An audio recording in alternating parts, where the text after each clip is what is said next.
Hello, everyone. Welcome to the Work Alchemy podcast series on impact, talking with entrepreneurs and organizational leaders who contribute to building a more cooperative and positive future. I'm Ursula Jorch, the host of this series. I'm a mentor to business people who want to have a positive effect on the world around them, building strong businesses by creating value for their clients, team members, and the larger world. I am passionate about sharing with you the stories of entrepreneurs and leaders who have impact. They're inspiring and energizing role models. I hope you use what you learn here to be inspired about what you can do in your business and beyond. So, today's guest, and I'm so honored to have her here and delighted, the guest on the podcast today is Martha Beck. Writer, speaker, and life coach Martha Beck is the author of several memoir and self-help books, some of which, to her continued astonishment, are bestsellers. Readers who enjoyed Expecting Adam, Finding Your Own North Star, Steering by Starlight, and Finding Your Way in a Wild New World can also find her unique blend of humor, science, and spirituality every month in Oh, the Oprah magazine. Martha's newest book is her first foray into fiction, Diana Herself, An Allegory of Awakening, will be available in April 2016. I'm really looking forward to reading that. Thank you, Martha, for being here. Welcome. Thank you for having me. It's a delight. So you've had such an interesting career path from academia to writing self-help books and life coaching, and I'm guessing your business in its current form isn't at all what you were expecting back at Harvard. So what is it that drew you to this work, this business in particular? Complete bumbling naivete. I didn't expect any kind of business when I was at Harvard. I just thought I'd go into academia. It was what I'd seen my father do. All my friends growing up were faculty brats, and because I grew up in a college town, and it never even occurred to me to do anything else. I liked school, so why move on, right? Mm-hmm. And I just thought I'd be a professor, and it turned out I didn't really love professing that much. I loved learning the subject matter, but I wasn't interested in teaching sociology, which was my field in my doctorate, as much as I was interested in the actual facts of people's lives. So right from the beginning, I was more interested in my students as people than as learners of a set of, arbitrary ideas and theories. And they started asking me if I would just talk to them outside of class. And I was like, whoa, okay. And they just kept coming and paying me. And ultimately I was like, oh, well, if I put everything in a book, they will go away. I can book. So I wrote my first self-help book, Finding Your Own North Star, and put everything I knew about, figuring out how to live a life that worked into that. And it backfired horribly, and people just kept coming. They read the book and they still wanted to talk to me. I was like, but it's only $20.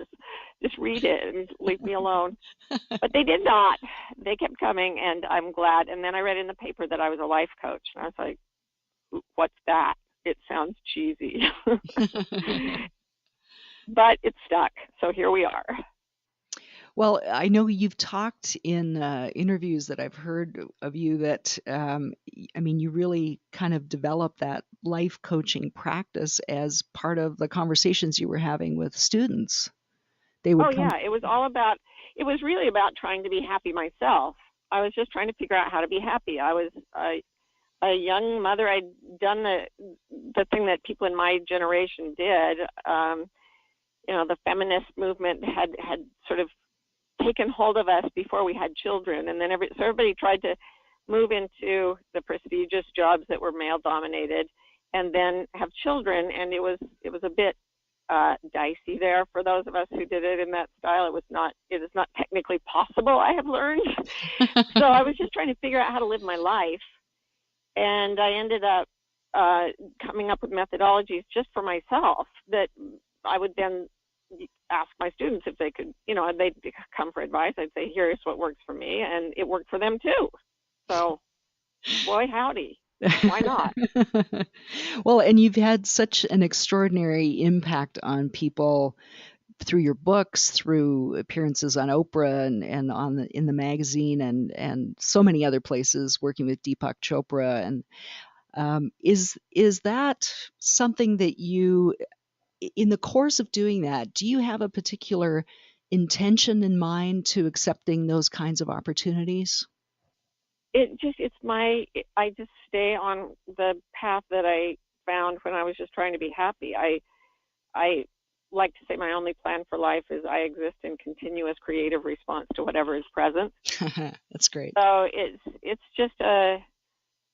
sort of up in the air. When somebody asks me to do something, I see if it feels right. It's very simple. I mean, when I wrote it down, literally I've spent my entire career saying this: if something feels really good and it makes you happy and you enjoy it, you should do it more. And if it makes you miserable and it makes you want to stab yourself and everyone you love, maybe you shouldn't do it as much. That's the entire philosophy. That sounds like massively good advice. Yeah, and people keep paying me to say it, and I'm like, I'm just going to say the same thing. They're like, that's okay. And well, wouldn't you rather just read it in a book? I'll tell you for free right now. They're like, no, we'll pay you. So yeah, but it just keeps happening. Well, you make it all sound so very simple, but when I worked with you, we met in Africa and on your star retreat, and I was blown away by your ability to just draw on this body of knowledge that you have floating around in there of any kind of resource that is called for in the situation of drawing on something, and also your profound compassion for people. Both of those, I think, just left all of us feeling very affected and moved and in a life changing way in a lot of cases.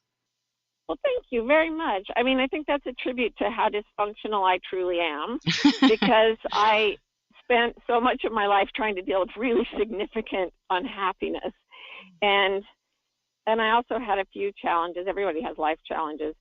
And I didn't cope well, so I had to learn how to cope well. And for that reason, I read everything I could find that would possibly help.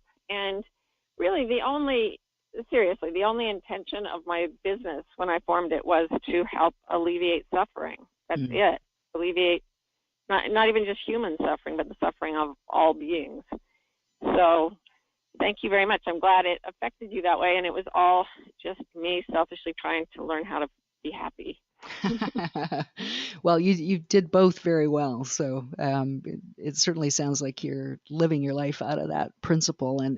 And hearing you talk about your kind of impact that you want to have in the work that you're doing, by what you just described, is do you see things in terms of like a value system? The reason I'm asking is that I think that people's conscious desire to have impact in some way is very informed by their values, what they hold dear, what they see as most important.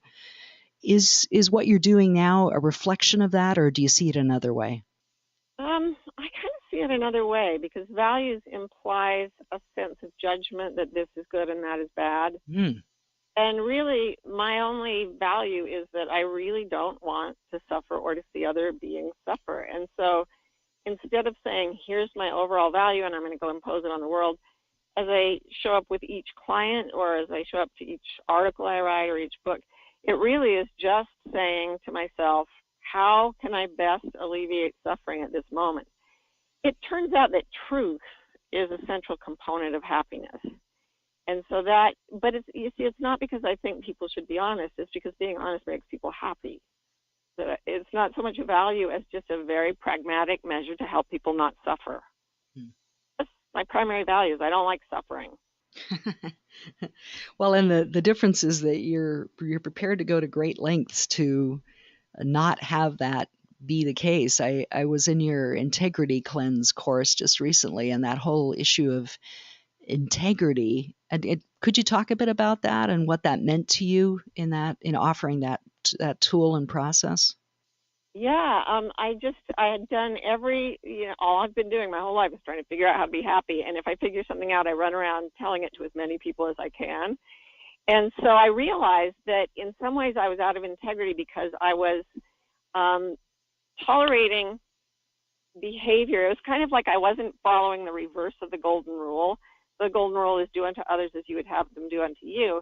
But the converse is do not allow others to do unto you what you would never do to them.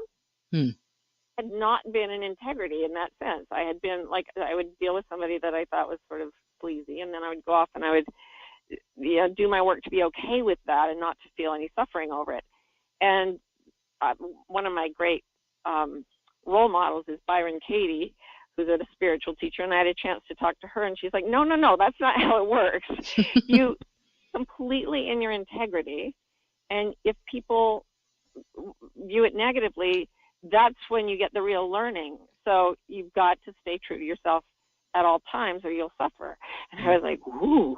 So I decided I put myself on an integrity cleanse, which I'm still on, and I decided I wouldn't do anything, not a facial expression, not a polite hello, if it was not really in my integrity. And I made that a central focus of my day. And it was like the last thing that had been buffering me from the sort of natural flow of happiness for no reason that makes my golden retriever so excited about life. So it's a very, very high standard of integrity, but it's not a moral issue, and I have no judgment for people who lie. It's just that I don't want to suffer, and I would prefer that others not suffer either. Mm-hmm. Yeah, and I mean, you describe that on a level, it really takes an extraordinary level of consciousness to be aware to the point of, I mean, even your facial expressions. And does it feel like a big effort, or is it all in alignment with this central thing of not wanting suffering? Yeah, it's not suffering. It's so conducive to happiness that if I forget to do it, or if I for some reason decide not to do it, say I'm in a social situation, I decide to tell polite social lies, suffering reminds me to do it. I don't like pull myself up by my bootstraps. It's just that when I'm feeling bad, I do whatever it takes to feel good. And I've found that absolute integrity is the capstone of everything. It's the ultimate self-help tool. Just always figure out what you really truly believe, what you really truly desire, and then act with absolute honesty no matter what people do,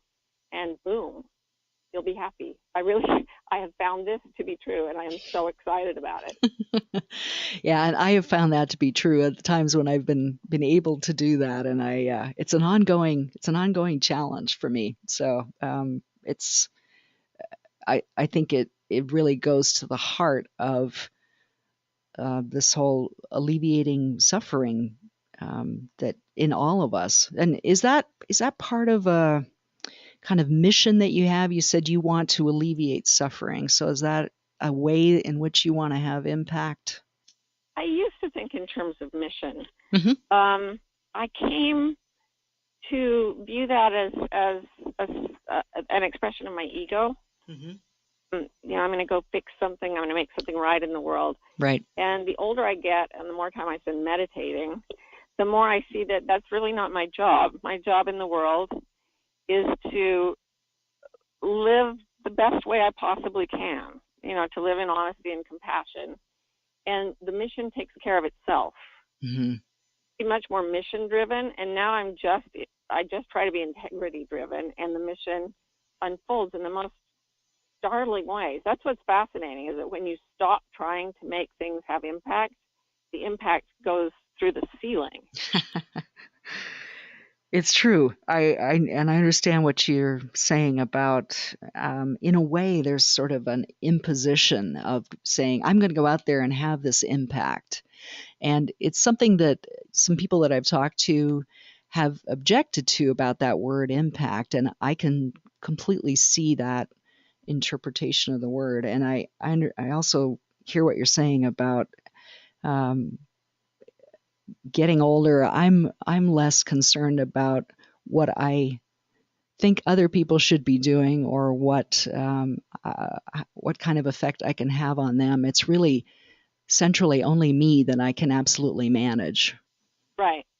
And trying to manage other people is such a chore, and trying to fix their lives is such a mistake. And it's exhausting. And I was like, oh, oops, never mind. Well, I know you've talked about in one of your books about how you came to realize this in the course of the life coaching work that you were doing with them of just kind of sitting back and allowing things to unfold for them. It's what's the expression that you use? Something about I respectfully don't care. I respectfully do not care. Whatever works for you. You know, I was writing down something that I believe to be true, and it's probably a little bit too spiritual for most people in our secular society. And I was going to water it down, and so I wrote the words, "If you disagree," and then I thought, I don't care. So I wrote down, "If you disagree, I respectfully do not care." So I fully encourage everyone to embrace their own particular viewpoint on things. And I am going to express my particular viewpoint without any judgment of others, but with the hope that if as I discover ways to suffer less myself, I can help others alleviate their own suffering. That really is my one and only value. That's great. Can you talk a little bit about when you wrote "Finding Your Way in a Wild New World"? It was it seemed to have a bit of a sense of mission around it in terms of bringing people together around a central kind of philosophy or approach. Philosophy is probably the wrong word, but could you speak to that a little bit? Yeah, I was much more mission-driven at the time. It occurred to me while I was out with my friends tracking rhinoceros that if enough people who are focused on the alleviation of suffering, including the suffering of animals and natural ecosystems, if enough of us combine our efforts, we could bring a healing into the world that would help repair plants, animals, people, the entire biosphere, everything living. And I really got swept up in a tide of hope because I'd sort of given up hope. I read the science of, the ecological sciences, and they basically said, look, we've trashed the planet. Let's just move to Mars. And that didn't work very well for me, so I was just depressed. And then I got this, I got this overwhelming vision, I guess you could call it, of a way that humans could gather to create healing. And I got so excited about it, and it definitely felt like a mission. And I ran around like crazy, and I wrote the book, yes, let's do this mission. But part of the mission was being more and more deeply aware of one's own inner condition, inner peace, and level of awakeness, what in Asia they would call awakening. And so I started meditating a lot more than I had. I used to meditate 20 minutes or something. There's something about meditating an hour or more that something flipped over in me. And I started to just see it very differently. And I realized that the mission is there, but it's not mine. It is, in my view, it is a decision of consciousness, capital C, that if the consciousness of the universe wishes us to survive on this planet, it'll happen, and it may happen through a coordinated effort of humans, but it will be because we are taking care of our own issues. It will be because we are loving ourselves that we finally love the planet. So just in the past few years, I've switched from being very, very mission-driven to feeling like the mission is best served simply by compassion toward the self, which then overflows in compassion toward all things. Yes, yeah. That's great. Are there ways that you now that this is kind of shifted for you and you've kind of, I mean, in a way it sounds like you have come full circle in a sense, because the work you did originally as a life coach, it really was all about working with individuals to kind of come to terms with themselves and have peace within themselves to a large extent. Does it feel like that, or does this feel like that spiral thing where you kind of come back to it, but you're at a whole new level with it? Yeah, I think you're right about that. It is a spiral. Everything's moving forward in a spiral form. And you come back into phases of the creative process over and over again. But if you're actually living creatively, each turnaround, the cycle moves you forward. So yeah, I do believe now that serving using those individualized goals, it catapults you into a place where you realize that your own consciousness has effects beyond anything you ever would have dreamed. And when you reach that, you realize, oh, there's a way to do things that is not about physically rolling up your sleeves. And I mean, it may involve that, but really it's about alignment with, I mean, for lack of a better phrase, I use the phrase with what wants to happen. It's about finding this place of peace. And if you are completely centered in this place of inner peace, what happens is you are moved to do the right things. The rest of people, anything you want to help with. And you don't actually have to do it. So my undergraduate degree was in Chinese, and I never really understood that until I ran into, I mean, I didn't know any Chinese people when I started. I didn't even eat Chinese food. I was from Utah, for God's sake. But it says in my favorite book, The Tao Te Ching, in the pursuit of knowledge, every day something is added. In the pursuit of enlightenment, every day something is dropped. Often less do you need to force things until you arrive at non-action. When nothing is done, nothing is left undone. Yeah, I love that quote. I was like, what? I read it and I thought, well, that sounds whippy, but what? And now I'm really starting to feel it. When I spend my time becoming deeply aligned with joy, with peace, with love, stuff happens. And in my coach training, everybody loves to call it magic. I shy away a little bit from that term because it smacks of, egoically making something go your way, of controlling nature. And I don't believe we control nature. I believe that what we call magic is just a part of nature we haven't yet understood.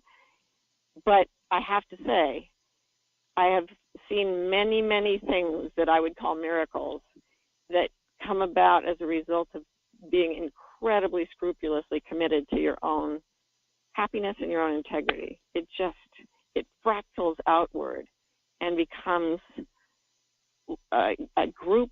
Right now my obsession is about villages, that because you go into complete integrity, what happens is a village of the people you love forms around you, and you don't have to do it.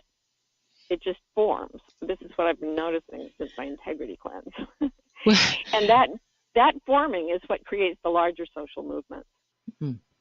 Well, I think it's that clarity within yourself that has an energy on its own. I mean, we're getting kind of into woo-woo territory, but I'm totally down with that. But there's an energy around that level of clarity that just draws people. I've seen it many times. So I see that in people's connection with you to some extent too, and in the contact that we've had. So, and it just keeps showing up in my life. Yeah. It just keeps showing up. And I'm glad I was educated very scrupulously not to believe this stuff too easily, because there's a lot of nonsense out there, but there's also something real. And when you are very, very scientific, that is, you really look at the evidence and you let yourself be driven by the data, as we always said in my degree programs, that's weirdly enough when you realize, oh, the only way I can cope with reality is by admitting that something supernatural is at work here. It's the only thing that fits the data, and it's not the orthodoxy of our secular belief system. So it's a big jump off a short pier, but as I said, I respectfully no longer care. Well, like you, I was trained as a scientist, so I know where you're coming from on that. And it took me a long time into my 50s really before I got to the point of accepting this kind of level of stuff that's going on, and where it's not necessarily tangible or measurable. It's just in its effects that we see it. So I love what you said about people just getting clear within themselves. The wording used was a little different, but I think that is kind of in a sense, the essence of the impact that I've been talking with people about. It's not about make it happen or, even I gave a teleseminar today about planning. It's not the plan that has the energy in it. It's the planning. Yeah. If it's done, and you keep using the word energy, and I use that word, and some of my friends really roll their eyes, which is good because we want to be as skeptical as we can to avoid going too far. But you're right. There's an energetic quality that is like a frequency, and it is becoming measurable. I talked to a doctor the other day who also I met on the Star, by the way, a different Star from the one you went to. Mm-hmm. And she said she'd been to a conference she never would have gone to and before, but some other doctor dropped out. And this man got up and he said, look, I'm not going to tell you what to believe. I'm just going to tell you what we can measure. We can measure the electromagnetic frequencies coming from the heart. We can measure how they affect objects and things like wave frequencies in the immediate environment. We can measure the way they change when you go into a condition that feels to you like peace. We can measure the effect that this has on your patients. I mean, it just goes on and on and on. We are getting sensitive enough to know that this is real. So, yeah, I think some scientists have to die before it becomes conventional wisdom, because that's how science proceeds, one funeral at a time, as has been famously said. Right. But it's happening. Well, I knew once physics got on board, people are more and more talking about physics in this context. So I knew once physics got on board, which I think of as the kind of quote unquote hardest science, that the tide was turning. So it's the weirdest science too. And I read a lot of layman's physics, and I try not to get too excited about what it means, like, oh wow, quantum mechanics means that I can make a Ferrari with my mind.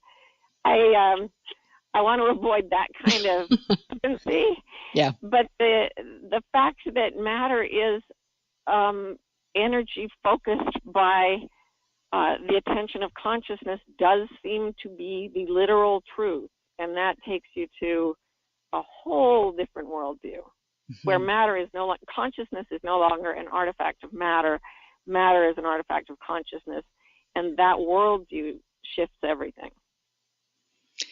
Yeah, it absolutely does. My brother is a physicist, so I grew up with someone who was show me the facts, and now that tide has turned. It's really there are facts to support that. So what it's you very just funny. described. I'm reading about a scientist who went to he poo-pooed a study where they showed that people's bodies react to pictures of frightening or arousing pictures 5 seconds before they actually see the picture.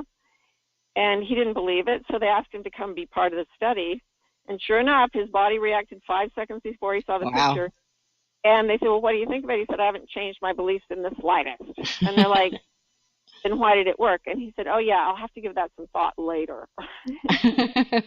I've heard of similar kinds of findings like that. It's pretty extraordinary that we can perceive something before we're actually shown it. That was pretty amazing. And yeah, I mean, it's the thing with belief systems. They don't shift on a dime necessarily, unless you're open enough to be prepared to do that. Nor do they shift facts. They shift with opening of, they shift with the dropping of outmoded ideas, which is why in the pursuit of enlightenment, every day something is dropped. And that is a challenge to the ego, and that becomes psychologically difficult for people. So, yeah, the deal. Well, and then you go ahead. No, go ahead. I was just saying, and then if you get locked in ego to the point where you stop looking at what's in front of you, you begin to suffer as a function of your mind trying to get you toward the truth. So that's how I got into all this, as I keep saying. It's just I'm looking at what causes suffering and what doesn't.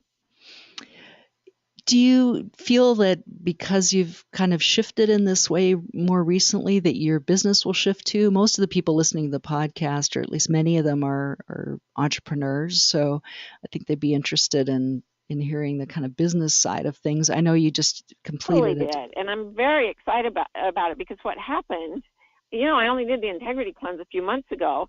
And then I realized that what the integrity cleanse does is it rearranges your social circle, because when you tell the exact truth, people who don't like the way you think go away from you. Right. And people who do like the way you think come toward you. And this means that you now have a group of people who are like-minded. And then there is a set of conditions, and my PhD is in sociology, so there's a set of conditions that facilitates the most functional manifestation of group life. And we can find it in the way villages formed, from the time humans evolved. And I realized that one of those, the first stage of community building is for everybody to find their own truth and be willing to be seen and to be different from the other people and yet still accepted. So that's what my coaching system is about. But then there's another part of the group interaction where, and I call it meaning. So the first stage is belonging, and the second stage is meaning. And I'd been having a lot of business meetings with my staff and my team, but we had not had anything that was about the deeper meaning of their lives. We would have business meetings, which are similar to war councils in a village, but we had no ceremonies. We had no ceremonies that were devoted toward the happiness of individuals and their search for meaning in their greater lives, which is what we're all about. So I was like, oh my gosh, we have to do this right away. So I established every other week we have a business meeting, and on the alternate weeks we have a ceremony that is simply to talk about the meaning of our lives, the meaning of our business, and what's going on with each of us. And my staff went bananas. They were so happy. Business picked up like, whoa! It was. I mean, the response is it was so strange, and who knows if it's causally linked. But the effect on my business apparently. Well, I'll say this: at the same time, my company started doing much, much better for reasons we're not really sure why. Related in time with this shift toward greater integrity for the group and the ability for people to express their truth within the group. And that is now fundamental to my business, and it's having really great effects so far.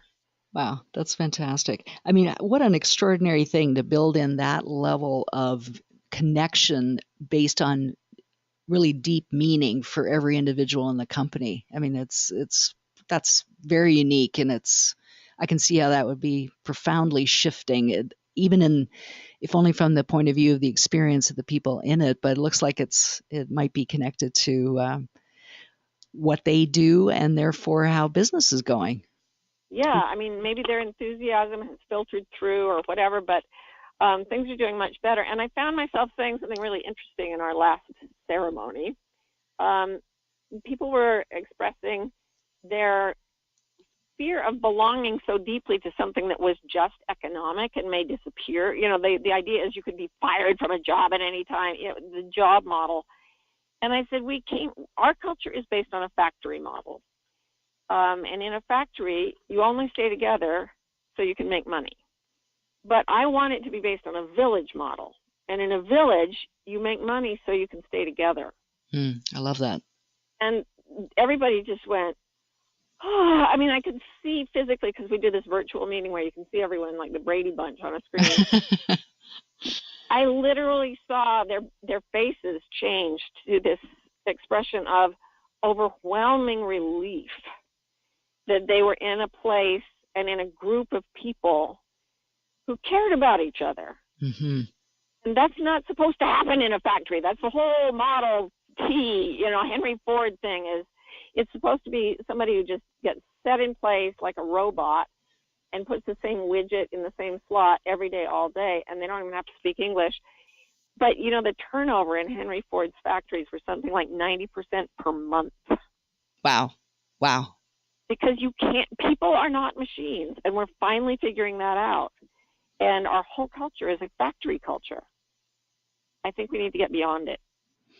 I love that. I'm actually reading a book right now called Firms of Endearment, which you might enjoy. It's kind of a bit of a consultant speak kind of book, but the essence of the book is that businesses that do the best, economically are also the ones that are concerned with the welfare of everyone connected. So it just perfectly, I mean, you've kind of taken that idea to another level with the approach that you're using, but it's really this village model of you inherently belong. You're part of this village because of what you believe, what you see as most important. Would that be fair to say? Absolutely, yeah. Yeah. And then there's a sense of that elusive security that people look for in work. It's not based on economics. It's based on this very deep connection that you have of shared belief, value, whatever term you want to put to it. Is that, am I capturing it? Oh, yeah, absolutely. And if you watch television, I love television. I was raised without it, and so I would never deprive anyone of it. But you'll see a lot of shows that are about work groups, law firms, hospitals with teams of doctors, and you always see, even detectives. What you're seeing there is a love relationship that is familial. Yes. The people in these work teams, like the partners in the police force or the doctors or whatever, they love each other. And that is fundamental to the success of the show. We want to watch people love each other. And the whole factory model actually says no love allowed. That's right. Not marry another factory, but we're going to keep emotion out of this. And it's just wrong-headed. It's not how humans evolved. It doesn't work long-term. Well, it's kind of dying as a business model too. So I don't know how long that will take, but it seems to me that it's kind of, there's signs of it fading away in favor of what you're describing. So that's awesome. It has to, because again, you don't want turnover of 90% per month. No. And that's what people do when they're treated too mechanistically. And more than ever, because we've left the factory era. And we're into an age of information and information trading. It doesn't even matter if you're in the same building anymore, but it does matter if you care about each other, where the opposite used to be the case. Right, yeah. Martha, is there something that you would kind of offer to people, and I guess advice is a word that I can use, that you would share with another entrepreneur or business owner who is asking themselves, how can I create that kind of environment? How can I be part of this village of people that are really connecting with each other in their business and outside of it in a way that's so powerful and so healing and so positive? Well, what took me to it was my integrity cleanse, when I just decided I will ask myself every time I take an action, do I sit on this chair or do I stand up? Do I have a glass of water or a cup of coffee? Everything I have to stop just for a fraction of a second and check, what's the truest? What is truest for me? And I don't just agree with people idly anymore. I only say what I think is true. And that's quite challenging, because sometimes, sometimes what you have to say is not socially welcome. But it does immediately begin changing your social world to a world that is coherent with your deepest truth. Mm. And that is the same as saying it takes you to the people you love. Mm. And then your business becomes the people you love. And it's a very poorly kept secret that people who love each other at business do better than people who don't.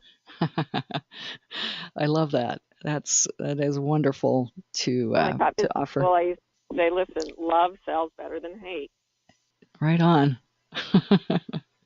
Well, Martha, thank you so much for everything that you've shared today. I knew this would kind of take on a life of its own, and we went it far-ranging into science and just realms of energy and really looking at how a business can be structured and still be successful. So thank you for sharing all of that with us and for being here. I really appreciate it. Well, it's my pleasure, and thank you for the work you're doing too, because you're getting it out to everyone. That's what we need. Thank you. So if people want to get in touch with you, what's the best way to do that? Go to my website, email info@marthabeck.com, and I also call, for the longest time, ever since I established a website, I've called it my village. So come visit the village. That's great. Well, thank you. And thank you to everyone for being here. Join us for more podcasts on impact. Subscribe to the Work Alchemy podcast channel on iTunes or Stitcher Radio so you'll be notified as soon as new podcasts are available. Thank you to everyone listening for being here. And until next time, keep that positive flow of energy going in your business so you can have your own impact.